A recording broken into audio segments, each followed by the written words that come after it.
조동사의 성공법칙 15번째 시간입니다. 존재의 균형 안에서 B. 지난 시간까지 성공법칙 제2단계를 공부했었고, 이를 성공적으로 수행했을 때 얻어지는 결실은 의지였습니다. 의지력이 일어난 것입니다. 이번 시간부터는 제3단계를 시작하겠습니다. 이번에도 역시 지난 이야기로부터 이어서 풀어나가 보겠습니다. 스토리 제9회.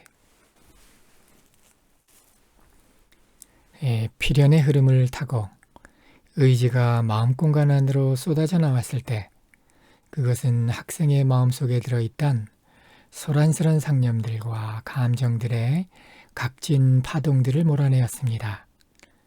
공부 못하면 어쩌나 싶던 걱정도, 저녁에 먹고 싶던 찰진밥 생각도 봄눈처럼 녹아내렸습니다.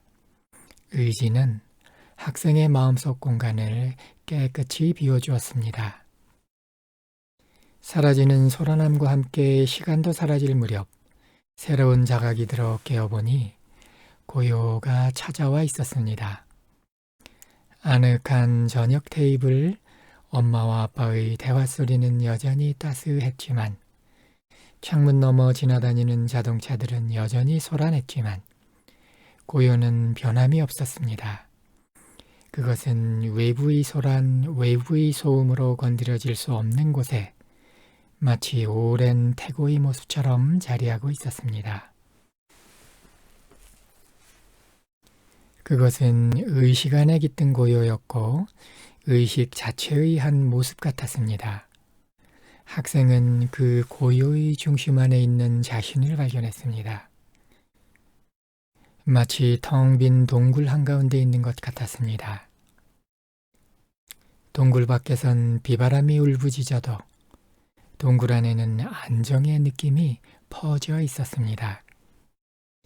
어릴 적 뒷산을 넘고 또 넘어 비바람을 피해 병풍바위 동굴 속으로 들어왔을 때의 느낌 같았습니다. 그것은 세상과 세파를 넘어선 고요한 의식 안에서의 안정, 오랜 세월 뒤에 비로소 되찾아진 균형이었습니다. 이 안정, 이 균형은 존재들이 북적이며 탄생해 나오기 이전 같은 고요함 안에 있었습니다. 그것은 태산처럼 깊은 없음으로부터 맑고 투명한 샘물을 나오게 하여 있음의 시냇물 되어 흐르도록 해주는 옹달샘 같았고, 존재들이 탄생해 나오는 허공과도 같았습니다. 스토리 끝.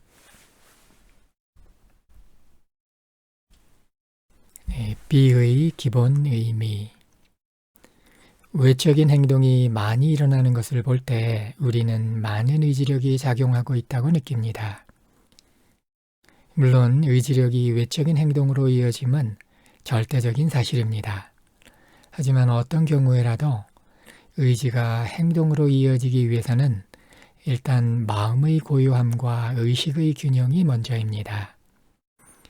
이것은 운동선수들의 균형 감각과도 일맥상통합니다. 가령 축구 경기에서 최고의 공격수로 꼽히는 선수들은 오른발, 왼발, 어깨, 무릎, 가슴에 머리까지 두루 잘 사용하면서 공을 다룹니다. 하지만 운동 진짜 잘하는 선수들을 보면 어떻게 공을 다루든 간에 일단 균형을 잘 잡습니다.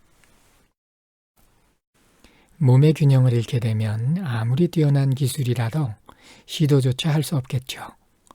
이와 같이 최고의 선수가 되려면 많은 훈련도 중요하지만 무엇보다도 그 운동선수라는 존재의 균형 감각이 첫 번째가 아닐까 합니다. 사실 이것은 몸뿐만 아니라 마음과 의식에 대해서도 마찬가지입니다. 그렇습니다. 강력하게 일으켜진 의지는 정신없이 날뛰는 행동과 무관하고 오히려 평형을 이룬 천칭저울만큼이나 섬세한 균형 감각을 일깨웁니다. 이렇게 갓난아기처럼 탄생한 의지는 이 균형의 요람 안에서 미래를 위한 찰나의 휴식을 취하며 준비합니다. 아마도 우리는 미래란 게 어느 먼 공간 속 어딘가에 있지 않을까 상상해 볼 수 있겠습니다. 그러나 우리가 아는 이 우주 공간 속에서 미래를 발견한 이는 무수 억만의 사람들 가운데 한 명도 없었던 거 맞겠죠. 심지어 과학에서도 시간을 공간과 독립된 별도의 축으로 그려낼 정도이니까요. 그렇다면 우리는 외적인 공간보다 오히려 우리 내면을 향해 움직임으로써 내면의 방향으로 움직임으로써 의식의 균형점에 도달할 때까지 들어올 필요가 있겠습니다. 왜냐하면 그 미래는 우리 자신의 의식이 창조한 것인 만큼 바로 우리 내면 세계 속 의식의 자리, 그 안정과 균형의 자리에서라야 접촉이 가능할 것이기 때문입니다. 이곳에서 안정과 균형이 느껴지는 것은 그것이 없음과 있음 사이의 균형점이기 때문입니다. 존재와 창조들은 이 균형점을 통과하면서 실존 속으로 들어오는 것입니다. 없음으로부터 있음이 활성화되는 지점, 있음의 시초 지점인 것입니다. 이런 연유가 있기에 있음, 존재, 창조를 의미하는 행동 B가 또한 동시에 균형을 의미하기도 하고 활성력을 의미하기도 합니다.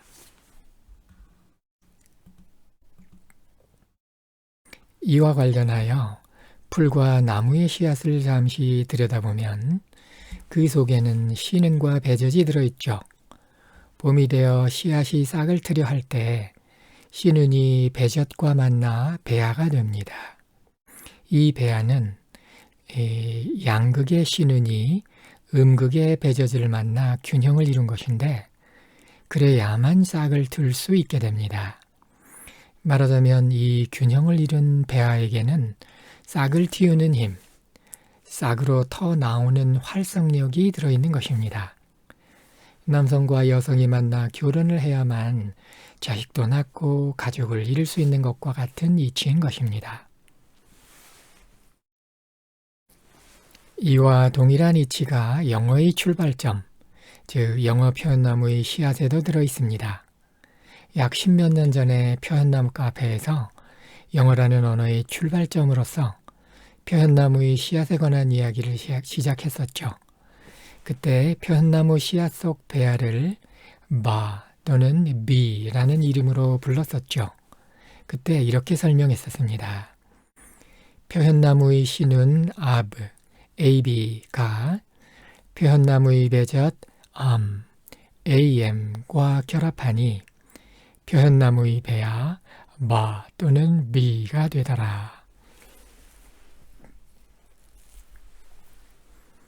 여기서 BA, 바는 균형이 이루어짐을 가리키고 BE, B는 균형 속에서 활성력이 작동함을 가리킵니다. 그래서 가령 be friend란 낱말이 있죠. 이 낱말은 friend를 be로 활성화시켜주는 것입니다. 말하자면 친구 관계를 활성화시켜주는 것이죠. 따라서 친구 삼는다 같은 의미가 되는 것입니다. 또는 be due의 경우엔 이슬을 활성화시켜주니까 이슬에 적신다, 이슬 맺힌다 같은 의미를 만들고요. 한편 balance에는 균형을 잡아주는 바가 들어있죠. 그래서 두 접시의 균형을 잡아주는 천칭 같은 저울 또는 균형을 의미하게 되는 것입니다. 자, 이런 식입니다. 이상 논의한 내용으로부터 조동사 be의 기본 의미는 균형을 잡는다 라고 볼 수 있겠습니다. 이것은 존재의 균형이고 없음과 있음 사이의 균형이며 정체한 균형 말고 없음에서 있음으로 솟아나오는 활성력을 보유한 균형입니다.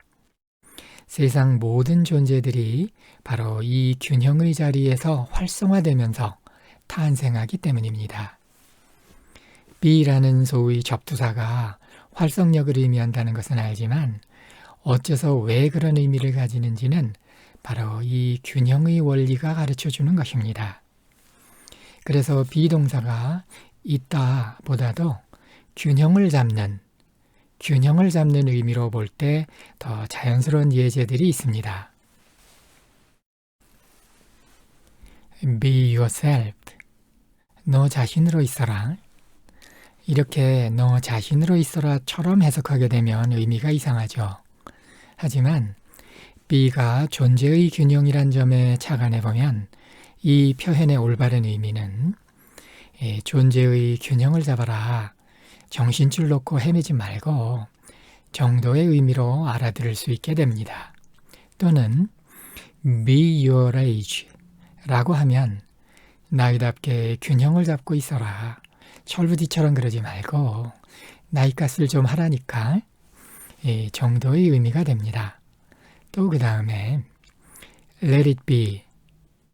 이 표현은 옛날 영국의 비틀즈가 만들어 부른 노래로 유명하죠. 이 표현을 해석해보면 있는 대로 놔둬 정도가 되겠는데 이것을 존재의 균형이란 측면에서 좀 더 세밀히 음미해보면 let it be.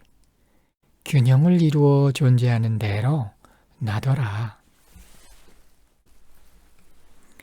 말하자면 존재를 이루고 있는 것들은 각자 나름의 균형을 이루었기에 그렇게 존재하는 것이니 선입견이나 편견으로 덧씌우려 하는 일 없고 자기적이거나 인위적으로 건드리려 하는 일도 없이 그것이 균형을 이루어 존재하는 그대로 있는 그대로 보아주라. 있는 그대로 풀어주라. 있는 그대로 놓아주라. 정도가 되겠습니다. 한국어민 입장에선 특히 이런 영어 문장 의미를 제대로 감잡는 게 쉬움 없을 듯 합니다. 사실은 저 자신부터 이렇게 짧고 단어도 쉬운 표현들의 감각을 얻기가 어려웠습니다. 하지만 이제 균형이라는 의미로 바라보니까 애매함이 사라지고 그 본래의 감각이 살아납니다.